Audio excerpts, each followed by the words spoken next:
team, our initial 53 roster is set. That it's initial. Things are always in flux. Things are always moving. We're always looking to improve our roster as best we can. But we feel really good about the 53 men that have made our team so far, and those 53 guys definitely deserved it. And there are more guys who are deserving. We just couldn't keep more guys, but I would have loved to keep more guys, but had to make some tough decisions there. But we feel really good where we are. DeMeco, you kept 10 defensive linemen. Why was that? I think that might have been the most you've done in your 3 years, but why was that important? For us, when you come to the defensive line and keeping 10 guys, is we feel really good about those 10 guys and how those guys can help us when it comes to playing how we play. We like to rotate our defensive line a lot, and we don't want to wear guys thin at the defensive line spot. So it was important to keep as many of those guys as possible. Again, all those guys are very well deserving. Nick talked about how nobody was talking about Tommy Togiai at this point last season. He wasn't even on the team, wasn't even on the team's radar. Now he comes in practice squad. Now he makes the team this year. Has he exceeded expectations since he's gotten here? Just what have you seen from him? Yeah, Tommy hasn't exceeded expectations. Tommy, again, he expects high things for himself, and he shows that every day in the manner in which he works. I don't think there's a harder worker on our team than Tommy. I can vividly remember coming in the building in February after the playoffs, and the first player I see in our weight room is Tommy. He's in there working out, squatting, grinding already. So it's not a surprise to us just what Tommy has done, because in the background he's always working, just as consistent as ever. And that's what it takes to be a pro. Guys who make it in this league, guys who play for a long time, they're consistent. You can count on them. Their teammates can rely on them. You know what you're going to get down in and down out, and that's Tommy. And that's why he made our team. So I'm very proud of Tommy and very happy for him, because he's a guy who definitely deserved to make our team. He made play after play throughout training camp, and he's here for that. I know Tommy can help us win games. Coach, with Mixon missing so much time as far as training camp and preseason is concerned, and now we know that he'll miss a minimum of 4 games. How is he going to be able to come back and fit into this new offensive system that you all have, especially trying to work himself back into game shape? And for Joe's situation, Sarge, we just take it one day at a time. And Joe has played a lot of football, and whenever that time comes for Joe to be back and get back in the fold, it won't be anything revolutionary that he hasn't seen before or he hasn't done from the football perspective. Joe's an outstanding football player, so whenever that time comes, I feel like he'll have a very easy transition back to football. Is your expectation that at some point this year he'll be available to you? My expectation is for Joe, we're taking it one day at a time, and when he's ready to be back, he'll be back. No. What about just kind of how you've evolved as a coach over these 3 years, and how much different this year feels than maybe your first year? Well, for me, when you talk about evolving as a coach, I wanted to, it's for me, I feel like I've grown in a manner of, I've talked about this a lot, of just delegating more, taking more off my plate, and I feel like we're in a really good spot as a team, just trusting more my staff and people around me to help. I got really great staff, so just when it comes to that part of it, just being able to delegate more, I feel like I've evolved in that area. But every year is it starts over for me, and right now it's like the intensity level is up. It's game mode. Like, it's all in on how do we go get the Rams. So that's where I'm at right now. Whatever I have to do from the head coach position, whoever I have to help, staff, player perspective, I'm always in position to help the people around me as best I can to be successful. I know you are big on protecting players when it comes to injuries and trying to keep things as in-house as possible. But I think with the Joe situation, it's been kind of vague a lot. And I know you're trying to protect Joe and things like that. You like to protect players. There is a flip side to where now more speculation can fester. We're kind of like the pros and cons to that, because again, like, speculation festering could then lead to inaccurate thoughts and inaccurate speculation, which could and then hurt the player and hurt how he's perceived and things of that nature. So we're just kind of like that balance between being transparent, but then also not being transparent, fully transparent, to where it's speculation and things of that nature. Yeah, everything we do for when it comes to injuries, and I don't, again, talk about the injuries much because I'm thinking about the player. Like, it's different for me. I played the game, so I can see all the news and media that circulates on everybody speculating. Well, it's not us speculating. It's everybody who's writing the stories are speculating. So it's more so of let's not speculate if you don't know the true information. And why is everybody so quick to find some story on a player when he's dealing with whatever he's dealing with? That's his personal information. I don't think anybody would speculate on the people who are writing the story wouldn't speculate on your medical situation because would that be fair? No, it wouldn't be. So it's all out of respect to the players and the men who put the work in the locker room to grind and what they put their bodies through to be on the fields. Like, that's always the forefront of my thoughts. Everybody really doesn't care about our players in that manner. Everybody kind of just wants to write a story. And now in the day and age where we are with everybody wants to be first with a story, there's no repercussions for people writing inaccurate stories about players. You can just put something out and you don't really know the information. It's not true, but nothing happens. You just, take it down. So where is the old school reporting where people used to fact find, take time, really dig and find like the true accurate information on players? That doesn't happen anymore, right? Everybody wants to get it. It's the microwave society. Everybody wants it quick. Everybody wants it now, and that leads to inaccurate information. Well, I would just say that's Joe's business. That's whoever's business, and don't talk about it. Let him be at peace. Let him do what he has to do to recover and get back right to play the game that he sacrificed his body, time for. All these guys do that. So the speculation, it isn't from our end. It's from everybody else who wants to be first. And I get it. It's the clickbait. I want to be first. I reported it first, so I'm the best. Well, how is that helping our players? It's not, and it's inaccurate. And what happens to you when you put out an inaccurate story? Nothing. So who's the benefit from this? Our players aren't benefiting from it. Joe isn't benefiting from it. So what are we talking about here, right? So for me, it's always about protecting our players because I truly care about our players.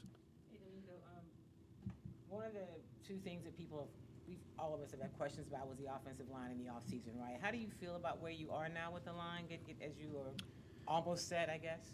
I feel really good about our offensive line situation. We have, you got guys who we feel really good can play tackle. We feel good about that with Cam, with Titus, with Tay. Feel really strong about our tackle position, inside guys as well, and that you want to be strong at that position. Similar to what I spoke about the defensive line. As we know, as you go throughout the season, things happen, and you don't always have the same guys that you start the season with. So as many depth players as we can have, as deep as our roster can be, we're going to need everybody, right? And that's always my line to our guys. Like, you never know. You're one play away. We need everybody to be dialed in and ready to go at any given moment, right? Something can happen first play of the game. Like, are we ready to go? Are we ready to adapt and adjust? So feel really good about where we are with our depth. Is it fair to say, along the lines of the depth, that the depth at the linebacker position and the athleticism has you perhaps more comfortable this year having three linebackers on the field when Petrie's not out there than last year? Our linebackers are very athletic guys. Our playmakers is really I'm really encouraged with getting Christian back in the fold, getting EJ Speed, like two very athletic, fast linebackers, and I feel like they can take our defense to the next level, right? So feel really good about those guys. When it comes to different packages and stuff, it just gives me more flexibility. Like if we want to play base, nickel, whatever we want to do, having guys who can run and be athletic, make plays in space, it really opens up the playbook for me. I know it's the initial 53. You guys kept Graham Mertz, the Yep. third quarterback. You've got C.J. Davis, established behind C.J. What goes into that decision, and how do you approach that third quarterback? I know sometimes you've had him on the practice squad. I know Mertz is currently on the roster. What kind of goes into that decision making going into game day and planning if you need that? Yeah, great question, Carter. One of the most valuable positions in our league is quarterback. So when you have a young quarterback who shows some promise, as Graham has done, he showed a ton of upside. You want to keep as many of those guys around as possible because as we see the trades and things that happen around the league, everybody is searching for that backup quarterback. And as we know, if you're not deep at that position, you don't have a guy, if something happens to your starter, you don't have guys behind him who can go out and perform and keep the team moving, then most of the time your season is just done when you don't have that next quarterback to step in. So feel really good about Davis. Davis has had the best camp that I've seen since he's been here. Graham has came in, worked himself back off an injury, missed a ton of time during the spring. So really just training camp was where he was just starting to get started. But I feel like he has a ton of room to grow, and he showed in our last preseason game, he showed that he can have the command that it takes. He has that leadership ability that it takes to be the quarterback for our team, and he's done a great job. And I want to see him continue to blossom and grow at that spot. Coach, as you move towards the first game against the Los Angeles Rams, and there was a lot of mixing and matching when it came to the offensive line. Have you all, without asking you who, but have you all got a clear picture or solidified where you want certain players to be on the line now heading into that first week? Wherever they can help us win. Oh, man, we got, I think we're 10 days away, so we got a little time here to figure it out. But, I mean, it's a good problem to have, Sarge. We got guys who played a lot of ball, guys who have grown and gotten better, play well together. I feel good about the guys we have and whoever's out there. Right, we just expect our guys just to do their best, or whatever comes our way. But I feel good about the O-line. We'll see who lines up there in 10 days. I know you guys are going to ask me again next week. I don't know. We'll see. We'll see what happens. I do have a quick follow-up, and I'm not asking you who, but how important is it for whoever plays at a spot, whether he's inside or outside, how important is it to have them play that consistently? Instead of having to, I know if there's an injury, you've got to move people. But how important is it to have people solidified at a position? I think it always depends on the player, right? And some players, they certainly can handle, like when you get on the O-line, there's certain players who probably can handle one spot, or they've done that one spot. Like Lakin, he's been at left guard for his entire career. He's done a really good job there. So some guys have done it for a while. Then there's some times where you really can't control it, and you have to move guys around. But for me, you have to move guys around in practice as well. So when the game comes and something does happen, that's not the first time like a guy's been in that position. So that's why we move guys around in practice, as you guys seen in training camp, just so if something happens, hey, I've been there before, I've done that before. And it's not only the offensive line, it's also defensively. Like, think about linebackers. I put different guys in the Mike linebacker spot to give them the communication and see how they handle it. So we get in a game, they can't say, oh, Coach, I've never done that before. Well, yeah, you have. Remember in OTA's training camp, I kind of put you through that gymnastics, not just to put you in a bad spot, but just so you have an awareness for what it takes to be in that position. From a communication standpoint, secondary, how much have you just kind of seen it grow over the years? I mean, there was a play against the Panthers where I'm not going to discuss the coverage or whatever, but where it looked like, they were trying to do something to exploit you guys' coverages, and Kamara was able to pass it off to MJ Stewart and be able to get back where he needed to get. MJ was where he needed to be. How have you kind of seen that communication grow throughout, I guess, the time you've been here? Coach DJ, I'm ready to hire you, man. Now, our communication has been great.